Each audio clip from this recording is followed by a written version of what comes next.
The auction block Captain Marcus Steele stood in the shadows of the Nexus Station's slave market. His jaw clenched as he watched the proceedings. The stench of fear and desperation filled the air while alien traders barked prices for sentient beings.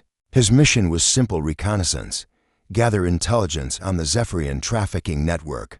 But everything changed when they brought her to the platform. The young woman couldn't have been more than 25, with auburn hair that caught, the harsh auction lights and emerald eyes that held a defiance the slavers hadn't managed to break. Her clothes were torn, her wrists bound, but she stood tall despite everything. The auctioneer, a grotesque Vorthik with multiple arms, gestured toward her like she was livestock. "Behold, a prime human female from the outer colonies," the creature hissed. "Excellent for labor, breeding, or entertainment. She's unbroken, which makes her valuable." Marcus felt his blood boil. Round him, various alien species leaned forward with hungry eyes. A wealthy Chronite merchant raised his bid paddle, followed by a silicoid pleasure lord. They saw her as property, an object to be owned and used. But Marcus saw something else entirely, a person fighting to maintain her dignity. In the most dehumanizing situation imaginable. 10,000 credits, called out a voice from the crowd. 15,000, countered another. The woman's eyes swept across the audience, and for a brief moment, they locked with Marcus's. In that instant, he saw not just fear, but a spark of hope. She was silently pleading for someone, anyone, to see her as more than merchandise. Marcus stepped forward, his hand moving instinctively to his credit chip. This wasn't part of the mission. Command would have his head if they knew what he was about to do.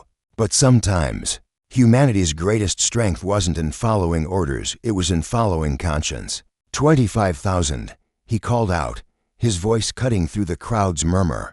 The auctioneer's eyes widened with greed while disappointed groans echoed from other bidders. Marcus continued bidding, each increase driving the price higher. He was using his personal funds, money saved from years of military service.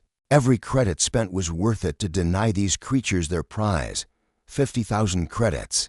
Final bid, Marcus declared, stepping into the light. The hammer fell with a resounding thud. Sold to the human in Section 7. As the guards prepared to transfer ownership, Marcus approached the platform. The woman looked at him with uncertainty, probably expecting the worst. But when their eyes met again, he spoke words that would change both their lives forever. "You're safe now. No one will ever own you again." Her eyes widened in disbelief, tears threatening to spill. In that moment, Marcus realized he hadn't just bought her freedom, he had chosen to fight for something bigger than himself. Breaking chains. Lieutenant Commander Zara Novak had been a prisoner for 6 months. Ever since her reconnaissance ship was captured near the Helix Nebula, she had watched countless auctions, seen beings reduced to property, and wondered if anyone in the galaxy still believed in basic decency. Then came the human who paid 50,000 credits, just to tell her she was free. Marcus led her through the station's corridors, keeping his pace steady but alert. Every shadow could hide an enemy, every corner a trap. But instead of treating her like cargo he'd purchased, he walked beside her as an equal. "What's your name?" he asked quietly as they navigated through a maintenance tunnel. "Zara Novak, Lieutenant. Commander, Earth Defense Force," she replied, surprised by how good it felt to say her rank again. For months, she'd been called only female or property. "Marcus Steele, Captain, same force. We're getting you home, Commander." The way he said her rank with respect, with recognition of who she was rather than what she'd been made to become, meant everything. They reached his ship, a modified cruiser called the Defiant, hidden in the station's lower docking bays. As they boarded, Zara noticed the ship's crew watching her with curious but respectful eyes. No leering, no whispered comments about the captain's purchase. These humans saw her as their commander had, as a person deserving dignity. "Sir," called out Chief Engineer Tommy Rodriguez, "we've got company." 3 Vorthik pursuit ships just launched from the station. Marcus nodded grimly. "They want their merchandise back." All hands to battle stations. But as they prepared for combat, something unexpected happened. Zara stepped onto the bridge, and instead of being told to hide, Marcus turned to her. "Commander, you know these ships better than anyone. What are their weaknesses?" For the first time in months, someone was asking for her expertise, treating her as a valuable member of a team rather than a burden to protect. Zara felt something inside her reawaken her sense of purpose, her identity as a warrior. Vorthic's ships rely heavily on their forward shields, she explained, moving to the tactical station, but their engines are vulnerable to ion cannon fire from below. The battle was fierce but brief, using Zara's intelligence and the crew's skill. They disabled all 3 pursuit ships without a single casualty. As the Defiant jumped to hyperspace, Zara realized something profound had happened. Marcus hadn't just saved her body, he'd restored her soul. In the ship's mess hall later, as the crew celebrated their escape, Marcus approached her with a steaming cup of real coffee, not the synthetic substitute she'd endured in captivity. "Thank you," she said, accepting the cup, "not just for buying my freedom, but for reminding me who I am." Marcus smiled. "You never stop being Commander Novak. Sometimes we just need someone to help us remember." That night, as Zara looked out at the stars rushing past, she understood something about humanity that their enemies never would. Humans didn't just fight for themselves, they fought for the idea that every person, regardless of species or circumstance, deserved to be treated with dignity and respect. The resistance word of Captain Steele's actions spread through the underground networks like wildfire. Within weeks, the Defiant had become a symbol of hope for enslaved beings across 3 sectors, but it also made them targets for every slaver, mercenary, and bounty hunter in the galaxy. Dr. Helena Cross had been monitoring communications from her hidden research station. When she picked up the first reports, a human ship was actively hunting slave traders, freeing captives, and disappearing before authorities could respond. It sounded too good to be true, but Helena had learned to hope for impossible things. She had been working on a cure for the neural implants the Zephyrians used to control their slaves. When her own facility was raided, now with a bounty on her head and her research stolen, she was fighting her own war against the trafficking networks. When the Defiant responded to her distress call, Helena expected hardened mercenaries or glory-seeking pirates.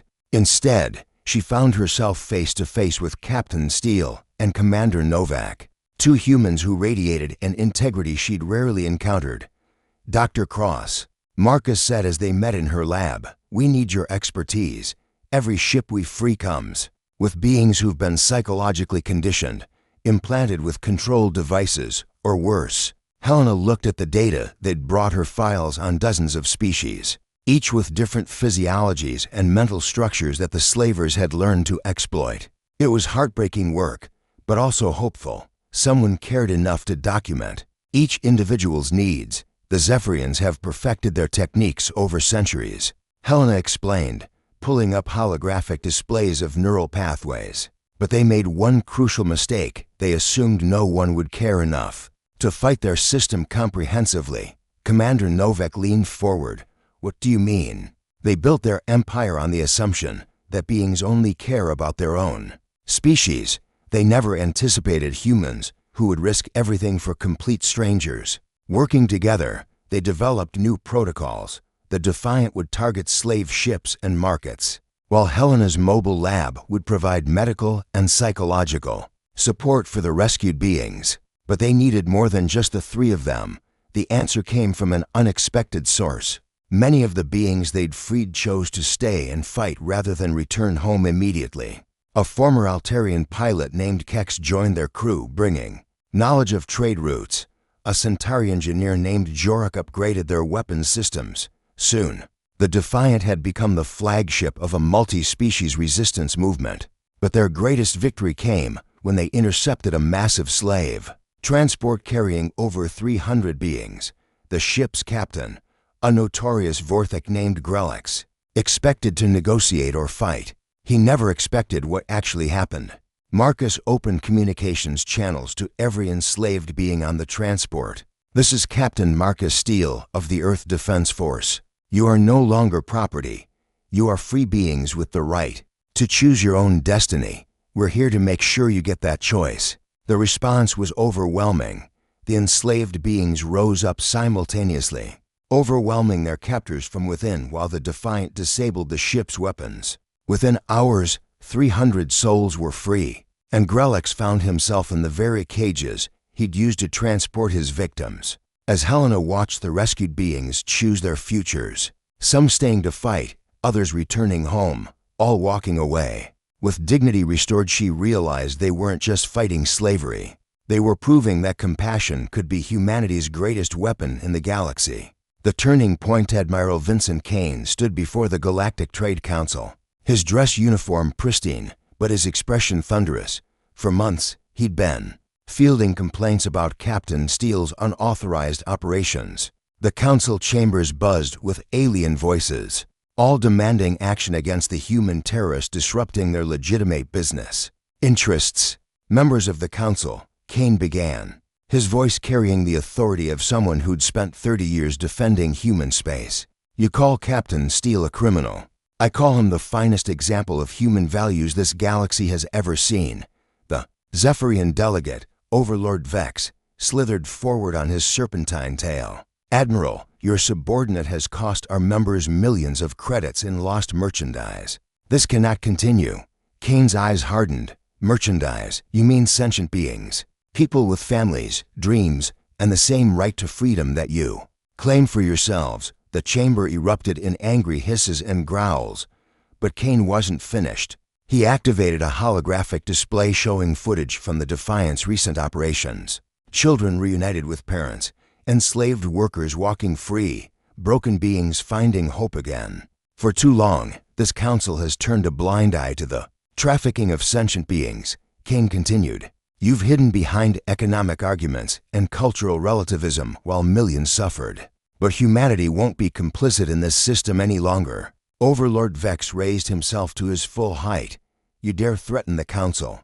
I'm making you a promise, Kane replied calmly. Effective immediately. The Earth Defense Force is launching Operation Free Sky. Any ship, station, or facility involved in sentient trafficking will be considered an enemy combatant. We will hunt you down, shut you down, and liberate every being you've enslaved. The council chamber fell silent.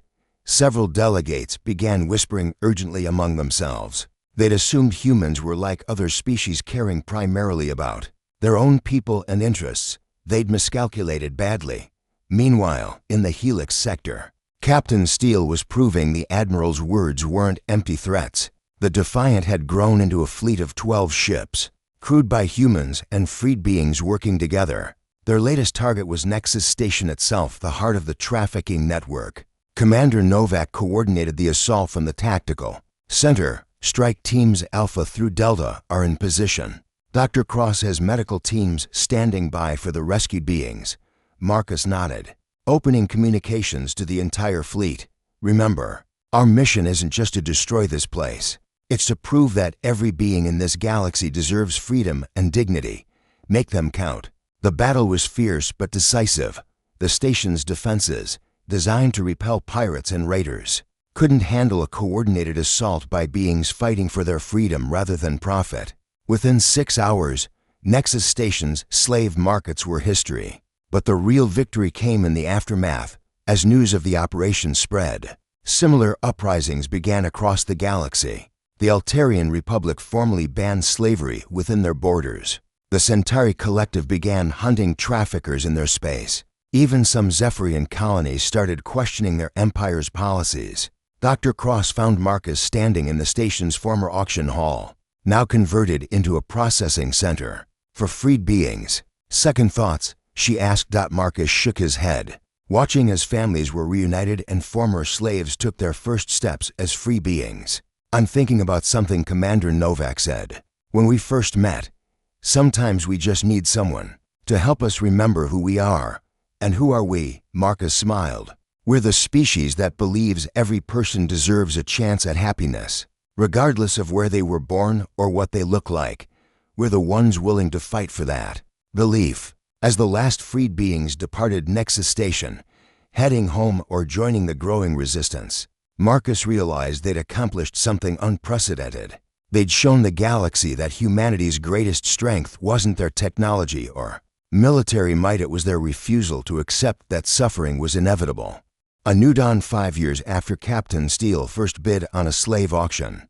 The galaxy had changed in ways no one could have predicted. The Great Liberation, as historians would later call it, had freed over 10 million beings and toppled 3 major trafficking empires.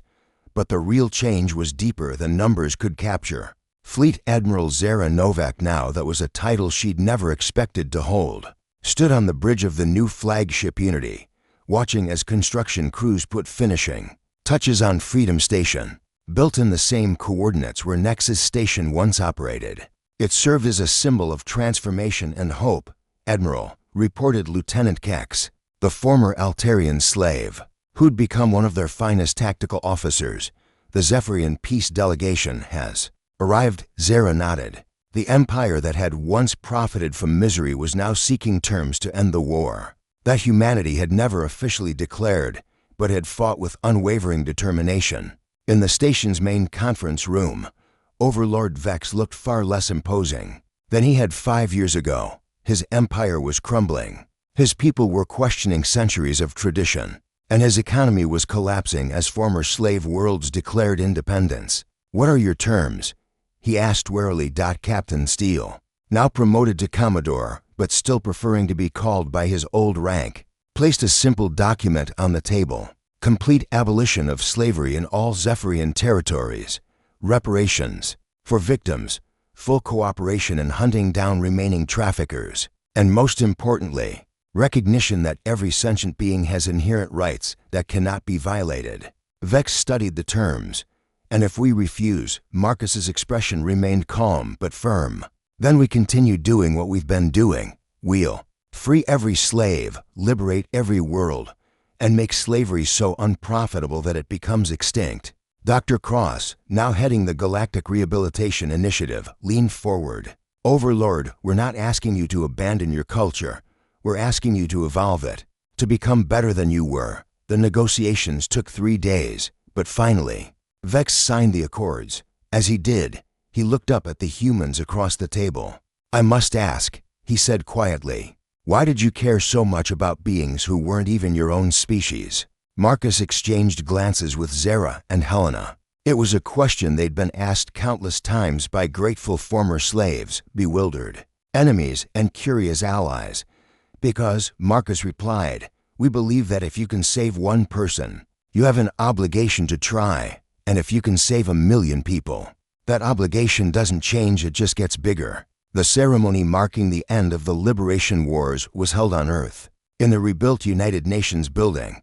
Representatives from hundreds of worlds attended, many of them former slaves who'd gone on to become leaders of their own people. As Marcus watched beings of dozens of species working together, laughing together, and building a better future together, he thought about that moment 5 years ago when he'd first seen Zara on the auction block.